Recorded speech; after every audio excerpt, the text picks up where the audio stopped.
Welcome back to the show. Let's go to line 3. Mike, you're on the air. Good morning, Paddy. Good morning. It's nice to see that rain has finally stopped. Yes, sir. Welcome sight. Yes. Paddy, now it might be just a rumour, but apparently there's been a breakout of amnesia, that disease causes memory loss. And apparently it happened at the NL Energy meetings. And apparently the Premier got it first, and then Andrew Parsons got it, and he passed it on to Newfoundland Light and Power. It's not contagious, but what's the point you're making, Mike? Well, apparently Newfoundland has billions and billions of dollars, and what happened from the memory loss, I think they forgot about the 17 billion that were in the hole already. This province is in the hole. And the ongoing cost of Muskrat Falls. And I don't know where the money's coming from. I don't know if someone can enlighten me. And we got billions of dollars for diesel generation, and then we're another turbine going in. Where's the money coming from, Paddy? Well, I mean, fair question, because, it's going to be pay the piper here at some point, because when Hydro is going to have to divert, Newfoundland Labrador Hydro is going to have to divert some of their revenue stream into rate mitigation to the tune of $730 million a year, $2 billion over 6 years, then what? Yeah. Because they're also, and this announcement's not new, we're talking about $527 million for an 8th generating unit, Bay to Spare, and refurbish Holyrood, and this 150 megawatt combined cycle turbine, so I'm not exactly sure how to answer the question, but the provision of power is exactly what they're in the business of. So if we need the power, we've got to do something, right? Yeah, I kind of look at it, Paddy, as an admittance of failure of Muskrat Falls and what they consider the dependability of the link. Is admittance of failure is what it is. It's like, why did we spend $13.5 billion down there? Why? I thought it was for to put power for this island. That was my understanding. Well, all the way through, there was going to be provision of power to Nova Scotia via the Maritime Link. That was part of the initial proposal period. We are obliged to provide somewhere in the neighbourhood of 23% of the 824 megawatts at Muskrat Falls to Nova Scotia. Currently about 400 megawatts is flowing per day, so that's being provided. Apparently we're living up to our contractual obligations with Amera, or Nova Scotia Power. Yeah, but isn't government, though, Paddy, jumping in with this like 2 feet in the pool, without any forethought or anything else? Because all I can see so far, and I'm just adding it all up, is that World Energy was promised $138 million. Seamus O'Regan said basically the other projects are going to be getting the same handout, so that's up over $500 million. And now we got a couple of billion there that go in diesel generations and stuff. Thus far, what's that? That's $2 billion. Or there's $2.5 billion. But just let me stop you there, Mike. The government's jumping in with both feet into what? Into these wind energy projects. We're spending. We haven't made $1 yet, and there's no guarantee.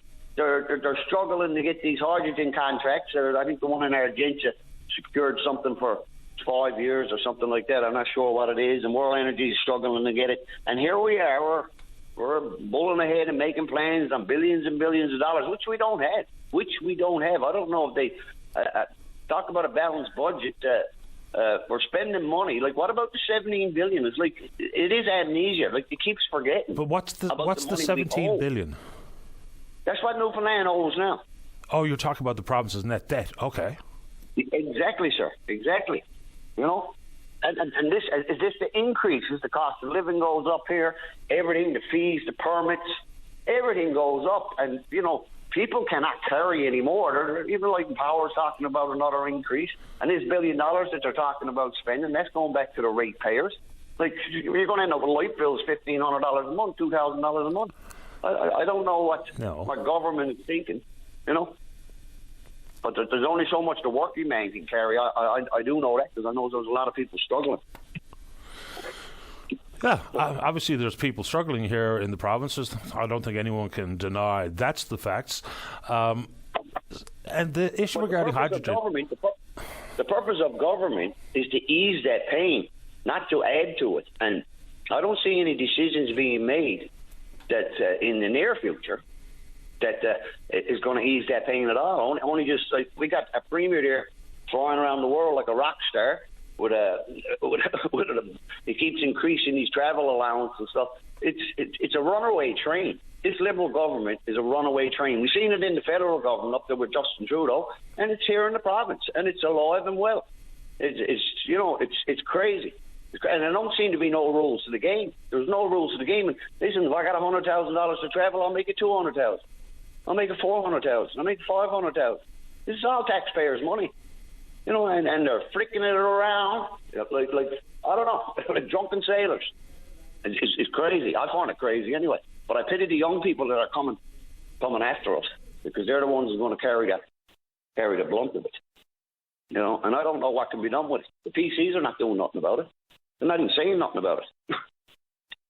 Well, I haven't heard any opposition to these wind, hydrogen, ammonia plays from the Progressive Conservatives, to be honest.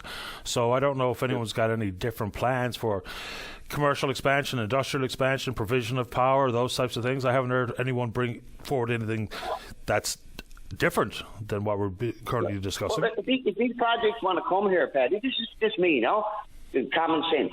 These projects want to come here, and there's an added cost for the supply power when the wind don't blow, because that's what it is. That's what it is, and this is what the struggle is for Enel Hydro and Newfoundland Light Power. If they want to come here and they need extra power, they're going to buy it. But they pay for it. Let them pay for it. That's the plan. Roll up your cords and go home. But that is the plan. No, this is going back to the ratepayers. No. If World Energy GH2 needs additional power, they're going to buy it from Hydro. Yeah, but I'm talking about the infrastructure and Enel Hydro, Newfoundland Light and Power, the couple of $1 billion there that we got to put in diesel generations and the turbine and stuff. That's at our cost. Yeah, but infrastructure for, whether it be transmission or otherwise, for any of these wind proponents, they have to pay for it. So they're going to pay. They're going to pay. Put the turbine in Beta Spear. No. They're going to pay for any additional transmission infrastructure. I mean, that's what's been on the table from the get-go. Yeah. Well, the rumor has it says I don't really trust that unless it's in writing. Well, there's nothing in writing yet because there's no contract, but that's the commitment that the province has made. And you're right. I think he mentioned the $128 million. That's a loan. That's a line of credit that the federal government has brought forward. But to say there's no public monies in these projects is also laughable. It's nonsense, because there's going to be massive federal government subsidies for construction costs. So somewhere in the neighborhood of maybe up to 40%. The province in their hydrogen roadmap talk about up to 20% in tax subsidies. So whenever anyone tells you there's no public money in this, it's simply not true. And another thing too, Paddy, is that like Enel Hydro there must be some means when they've done the engineering and the design to get that link stable, so we can depend on it. Like, was that not in the plan in the beginning, or is it screwed up that bad that it can never be dependable? Well, because we're spending a lot of money when we already got it, but we haven't got Muskrat Falls even close to being paid off. No, but apparently the link has been working as of late. So the 700 megawatt tests have happened.